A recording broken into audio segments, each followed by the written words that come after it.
Welcome to Module 4. In this module, we're moving from interpersonal communication to a discussion of group and public communication theories. And there are 6 different theories that we'll be discussing. The first theory is within the area of group communication. And the first theory is functional perspective on group decision making. This theory is part of the socio-psychological and cybernetic traditions.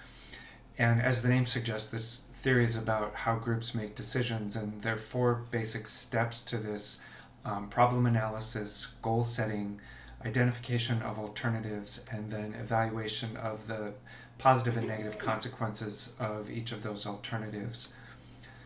Then moving on, the next group of theories will be within the area of organizational communication, and there are 2 theories we're looking at here. The first one is the cultural approach to communication theory, and this is within the socio-cultural tradition. And in this theory, an organization doesn't have a culture, it is a culture. It's a unique system of shared meaning. And then the second theory in this area is the critical theory of communication in organizations theory, and this is part of the critical and phenomenological traditions. And this theory really looks at management styles and is critical of management styles and looks at how organizations can be managed differently so that they have different effects on our everyday lives. Then the last group of theories is in the public rhetoric tradition, and this is really at the heart of our discipline, how our communication discipline was founded. And the first theory is the rhetoric, and this was founded or based primarily on the works of Aristotle. And many of the rhetorical theories, and this in particular, is looking at how are speakers able to persuade the audience. And then the second theory in this area is dramatism, and this is also in the rhetorical and semiotic traditions.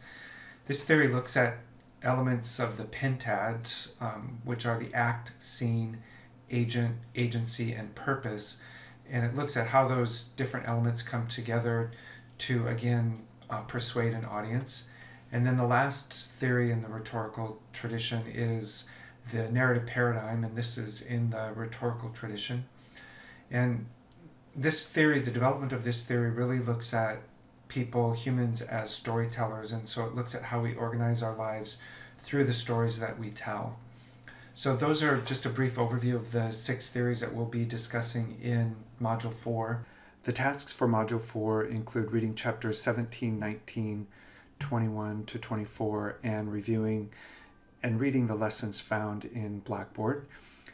And then the assignments that need to be completed for Module 4 include posting the required contributions to the voice thread for Module 4, completing quizzes 7 and 8, and then contributing to the wiki for this module.